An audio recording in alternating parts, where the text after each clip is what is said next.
Hello guys. तो आज हम लोग जानेंगे कि पार्ट्स ऑफ स्पीच होता क्या है, इसके पार्ट्स कितने होते हैं और वो पार्ट्स के डेफिनेशन क्या है अलग अलग। तो आइए वीडियो को स्टार्ट करते हैं।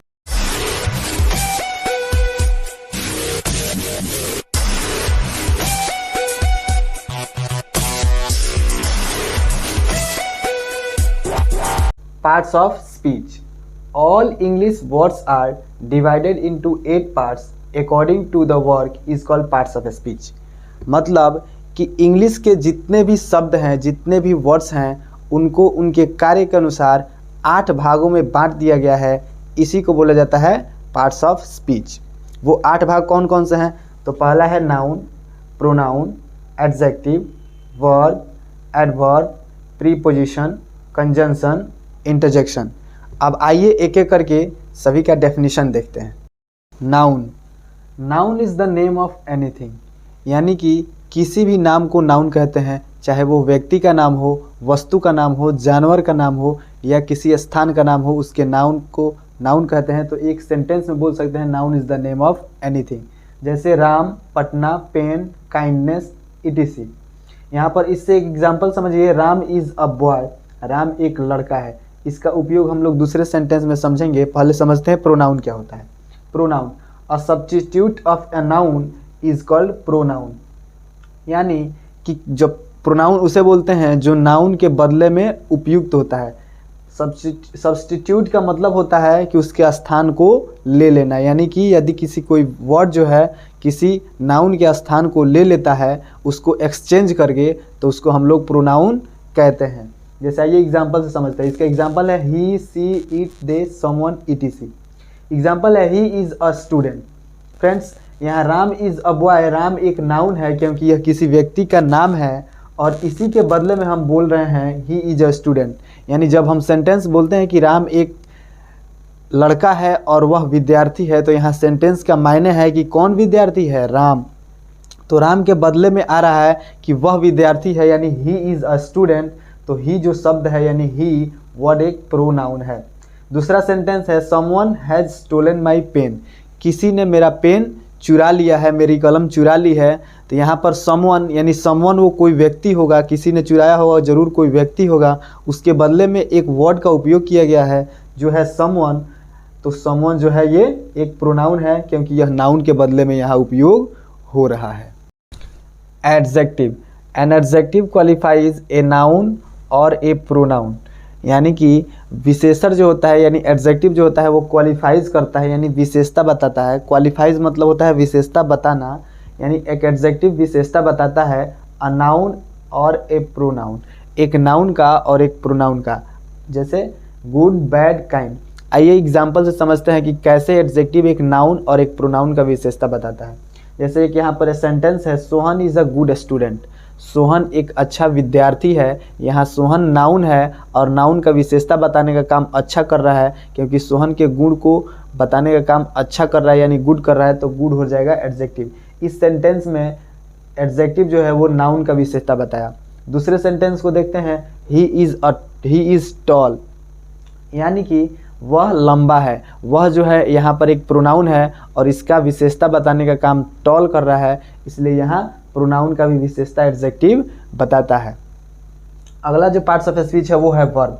A verb is a word which से समथिंग अबाउट अ सब्जेक्ट, यानी किसी भी सेंटेंस में एक सब्जेक्ट के बारे में वर्ब जो होता है वो कुछ बताता है, कुछ नॉलेज देता है। जैसे समझते हैं एग्जाम्पल से। इसका एग्जाम्पल है go, run, play, read, is, am, are, etc. Example है they are going to market, वे लोग बाजार जा रहे हैं। इस सेंटेंस में दे सब्जेक्ट है और सब्जेक्ट के बारे में बताया जा रहा है। गोइंग बता रहा है कि वे लोग क्या कर रहे हैं, तो मार्केट जा रहे हैं, उसके बारे में इंफॉर्मेशन दे रहा है। यहाँ पर गोइंग हो जाएगा वर्ब। आर भी वर्ब होगा और ये एक हेल्पिंग वर्ब है, इसके बारे में हम लोग सेपरेट वीडियो लेक्चर में समझेंगे। यहाँ पर यही समझते हैं कि इज जो है, सॉरी यहाँ आर जो है, यहाँ they are going to market, यहाँ आर जो है ये सब्जेक्ट के बारे में यही इंफॉर्मेशन दे रहा है कि वे लोग बाजार जा रहे हैं, यानी कि प्रेजेंट में बाजार जा रहे हैं। Adverb, an adverb qualifies a verb, an adjective और अनदर एडवर्ब। एक एडवर्ब जो होता है वो विशेषता बताता है एक वर्ब का, एक एडजेक्टिव का और दूसरे एडवर्ब का भी विशेषता बताता है। एग्जाम्पल है वी आर रनिंग फास्ट, हम लोग तेज़ दौड़ रहे हैं। हम लोग दौड़ रहे हैं, यहाँ दौड़ने का काम हो रहा है, लेकिन दौड़ने का विशेषता बता रहा है फास्ट, कि हम लोग तेज़ दौड़ रहे हैं। कैसे दौड़ रहे हैं? तो तेज़ दौड़ रहे हैं, यानी कि दौड़ने का भी विशेषता यहाँ पर फास्ट बता रहा है, इसलिए फास्ट जो होगा वो एडवर्ब हो जाएगा।